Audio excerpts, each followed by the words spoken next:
Welcome to Executive Insights. I'm Nasheen Liu, partner with the IT Media Group, a CIO-centric media company.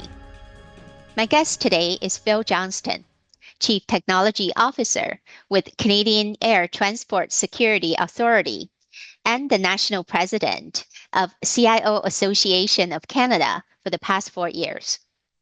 In this episode, Phil and I explore the topics of leadership, innovation, and much more. Hi, Phil. Welcome to the program. Hi, Nasheen. Thanks for having me. I'm really excited for this conversation because this season is all about developing the next generation of leaders. So it's always a treat when we have a seasoned executive like yourself join us on Executive Insights. Reflecting on your 30-year career in technology, what were some of the key moments that have propelled your leadership journey? Thanks, Nasheen. I think it's really interesting. Everyone has their own journey that they go through and their own journey that they probably learn something about that's unique, that helps them become stronger and better leaders. Mine in particular, I joined the Royal Military College, the military in the early 90s. And I had the opportunity there as kind of like my first foray into leadership. It was, surrounding military leadership, but it was about also being organized, being disciplined, providing the space for your people to be successful, supporting them. And I was lucky enough to become the cadet wing commander there, where that meant ensuring that all of the activities that they were doing during that year were well organized, orchestrated, and people were participating, et cetera. And I had a group of people that reported to me, from academics to sports to military, et cetera. And we had to organize all these activities. So this was a great first learning experience. And then I did go into the Navy for a little while and learned how to become an officer in the Navy. And again, learned a lot about leadership there, about the importance of definitely knowing your files, trusting your people, supporting them. And then in terms of the technology piece, I would say that I became a CIO and a leader within the CIO world for the last 7 or 8 years. And from there, I've learned, again, how to lead technology, how to make technology valuable for the business, how to lead across the organization, not just within the technology group, how to lead up in terms of the presidents and or the VPs that were, very stressed about whatever their business functions were, and figuring out ways to improve the way they did their business. And so over those years as well, in terms of leadership training, I've led numerous tech teams in terms of understanding the amount of work and effort it takes to deliver technology properly, reliably, securely for the organization, and in good time, like on schedule and also on budget. So all of those as CIOs has really helped me. But the third aspect, I think, from a leadership perspective is over the past few years, I've been a member of the C-suite at the table, not just talking about technology, but also talking about all the other programs that a business and an organization needs to put in place to be successful, whether it's finance, HR, marketing, program delivery, et cetera. And so over the last few years, the ability for me to contribute not just on the technology side, but also on those other files has been critical to, make me successful within the organization. And then as well, I would say, like, finally, over the past 4 years, and we'll talk about this later, I've been the president of the CIO Association of Canada. And despite it being a not-for-profit organization, I've had to really leverage those leadership skills to motivate, a group of volunteers to go above and beyond for our organization. So that's been also an interesting challenge. Thank you for sharing those key milestones that have really propelled your leadership journey. And, you've spent a significant chunk of your career as a senior technology leader. You must have learned some big lessons as well. Yeah. If you were to think of one piece of lesson, the biggest lesson you've learned as a senior technology leader, what would it be and how do you apply it to what you do today as a CTO? Yeah, so everyone has one of those aha moments, right? I thought I was perfect, but maybe I wasn't, and I needed to learn a little bit more. Because I did engineering and I kind of grew up in the technology space. I would say the way organizations work, there's some politics involved in the way organizations work. There's you need to understand where the power lays in terms of decision making, who has influence across the organization. And I would say that, I had a moment where I wasn't really paying attention to that. And I was naive about the organizational uh, structure and who was there. And so I think learning to navigate, your organization in terms of, who the influencers are, what do they want, what are their goals, what are their objectives? Like those are some tangible strategies that you as a senior leader in the IT world need to start to be able to do. Not just stay insular within your technology organization, but branch yourself out with the senior leaders across the organization. Understand what motivates them, how you can listen to their problems, be an enabler, somebody who can help them out, but also, you have to respect yourself and know what your needs are and what you want to accomplish and sharing those in the best way possible. So overall, I think as you move up in terms of positions within any organization, the organizational politics have a greater impact in terms of either your success or the organization's success. When you're down at a help desk level, it probably doesn't influence you as much, but you need to learn how to do these properly and do them well and do them still in a way that you can respect and have integrity and honesty for yourself, but just be aware of them and make sure you're not off to the side, oblivious to what could be happening, because that could be a hard lesson for you to realize like I did. Thank you. I really appreciate your honesty and transparency on this lesson. I do believe that is a lesson that's often felt but least talked about amongst senior leaders. And it certainly resonates with me and my career lessons as well.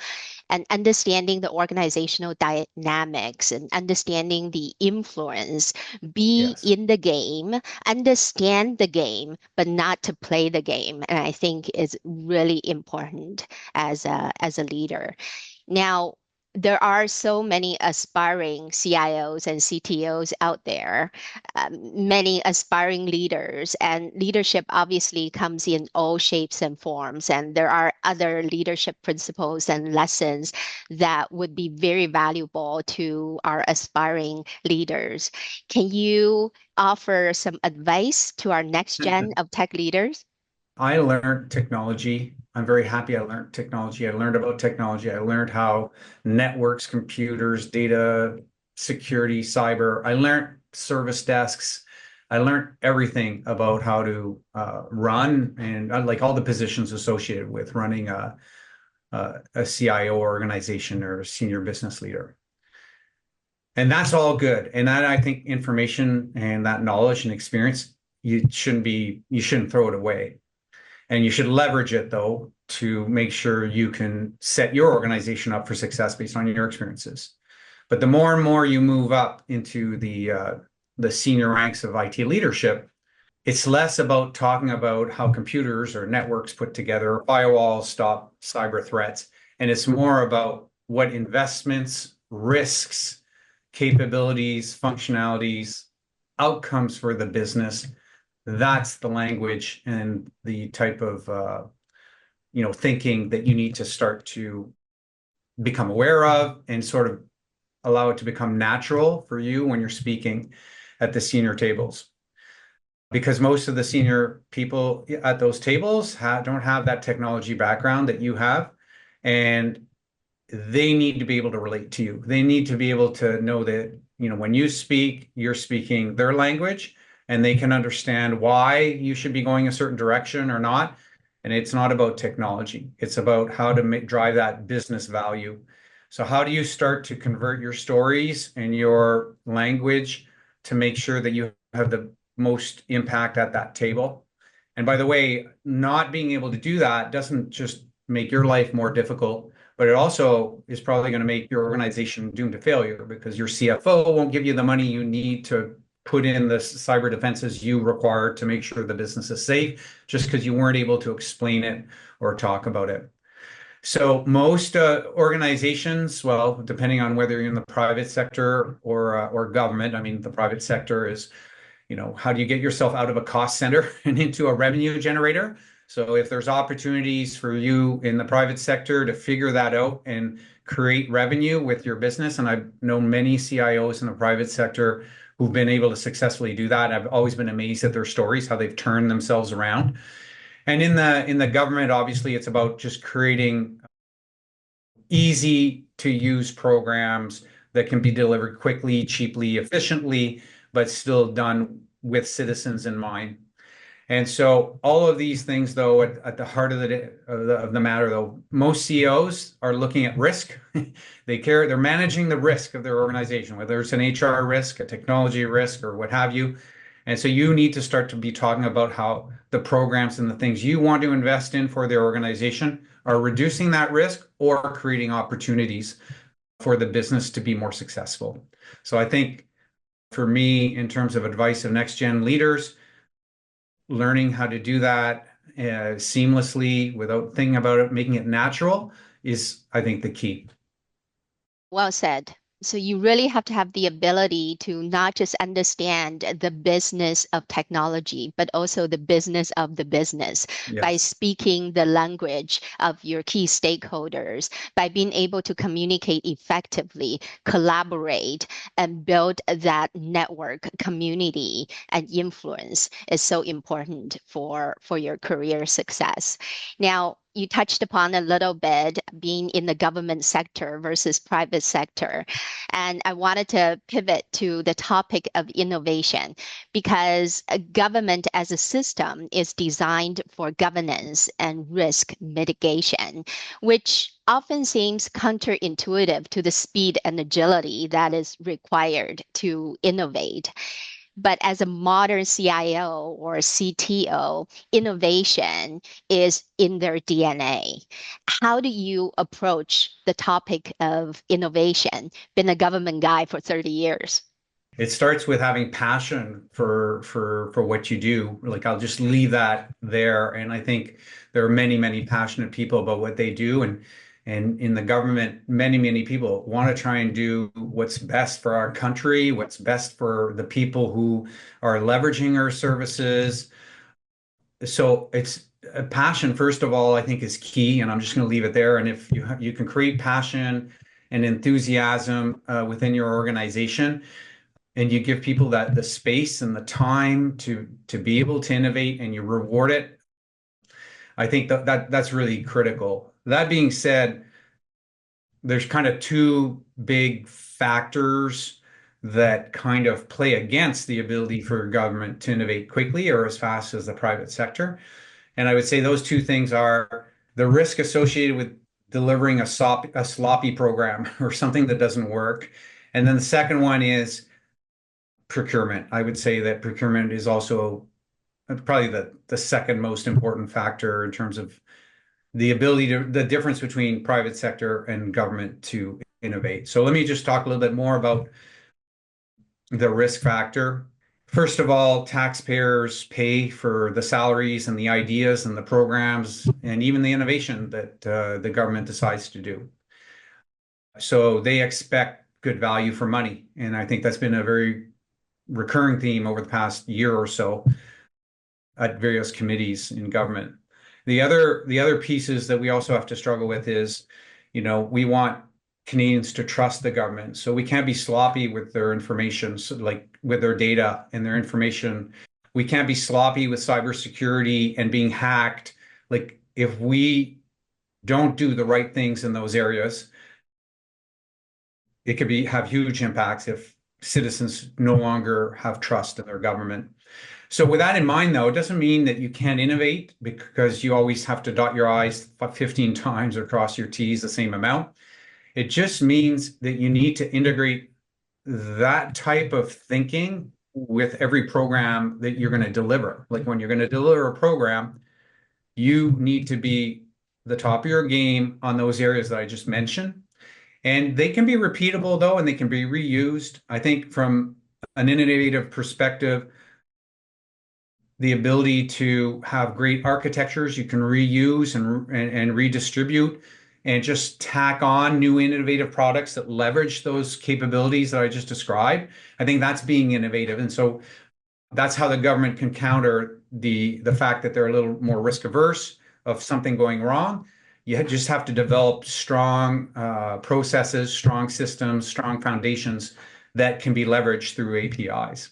So on that front, that's what I've been able to do where I've been is create those architectures, allow innovative ideas to just be tagged on instead of having to redo each one of those components every single time. That can be costly, time consuming, and a drag on innovation. And then the second one I talked about was about procurement. We obviously have enormous amounts of rules around procurement to show that the money that taxpayers are providing are going to various sectors, not to one company, not your friend, not your old buddy from high school, et cetera. But it also prevents things when you have a great innovative company in Canada that, you've done some research and they should be the ones you should be supporting. It does make it more difficult for you to just even go, even though there's no, sentimental attachment to this company other than they're a great company and they provide the service you'd like. So what you need to do in terms of like innovation, you need to sprinkle in those procurement experts to help you navigate like ways you can still be innovative with various companies, but still allow you to do that procurement at the end and allow you to put something into production. And so I think over the past few years, the system has actually tried to enable that a lot more with various strategies and also with repeatable procurement processes that you can leverage. So I won't get into the specifics. I'll just say that where there's a will, you can be even innovative in your procurement in there and to allow you to be innovative. So those are some of the things that in my career have been sort of the largest obstacles in government to make innovation go at a relatively high pace and still allow yourself to go into production without getting yourself into trouble. I really appreciate your sharing how you balance between innovating and really adhering to the system of governance and risk mitigation. And really like what you said, the quote about where there is a will, there is a way. Yeah. And by the very fact that you've been in this sector for 30 years, and I can just assume you've been doing this very successfully. I love to end this interview with an even higher note, which is in addition to your day job, you have led the national mandate of CIO Association of Canada for the last 4 years. How would you describe your legacy? First of all, I just want to say I've been so fortunate to have been involved in this organization. It was Hamza Tarani, who's the chief, who was the chief technology officer of Maple Leaf Sports and Entertainment. He's got a new title. Chief Innovation Officer. I think he's called now. I don't recall exactly, but he's still at Maple Leaf Sports. And I had the pleasure 8 years ago of meeting him here in Ottawa. Since that time, I've met so many amazing people like him. And the ability or the honor to have been able to take over the presidency 4 years ago, actually, I didn't even think that would be something I would end up doing when I saw Hamza. And honestly, been so many changes in the organization, which I'm so thankful for the support of the volunteers and the teams that have made it happen. But there are things that really were important to me as the leader of the organization I really want to achieve. So some of the legacy things are we've opened up chapters in Montreal and in the Atlantic provinces. That allows us to be now coast to coast. representing the great CIO and IT senior business leaders across the country. We've grown our membership since I've arrived by an extra 100 or so members across the country. We've also taken the big, bold step to partner with the Rotman School of Business to create a CIO designation, which was even more successful than we thought it would be, with a cohort of 35 graduates back in spring. And now our program is now running twice a year. We'll have one in fall and we'll have one in the spring now from now on. And so now we're helping create and develop those leaders of tomorrow within the CIO community. So I'm really pleased about that, right? So professionalizing the profession, it's about time. I'll just leave it at that. So from a legacy perspective, I'm really proud of taking our profession to the next step. Just on a note, I guess two more notes that I'm really happy about. First, I did a fireside chat with Satya Nadella, the Microsoft chairman. And so that was impressive. 30 minutes of asking questions to Satya Nadella about his view on leadership was so inspiring. And I did that, and we had over 300-400 CIOs come in on this conversation. That was exceptional. And then I guess finally, I was very surprised and humbled in May at our CIO Peer Forum, which happens annually. Our Peer Forum next year is in Ottawa. If anyone's interested, please join us, where I was presented with the Lifetime Achievement Award from my fellow colleagues on the board, which I was very honored and helped. So with all that in mind, I hope I'm leaving the organization in a better shape than I did when I inherited it. And I'm really, really happy as well that we've put in place great leaders that are just going to continue the great tradition of the organization and take it to a whole new level, I'm sure. Well, Phil, I'm really happy for all that you've achieved, and I'm sure you're going to go on doing even better, bigger, greater things in your career. So congratulations, and thank you so much for your time to be on the program, and I really appreciate it. It was a great conversation and great questions. Thank you I feel honored to have spent the time with you too. Thank you. Thank you. You've been watching another episode of Executive Insights by the IT Media Group. This is Nasheen Liu. If you enjoyed this video, please check out other content on our YouTube channel, including CIO Roundtable conversations, Executive Insights interviews, and Leadership in Tech summits. And don't forget to subscribe.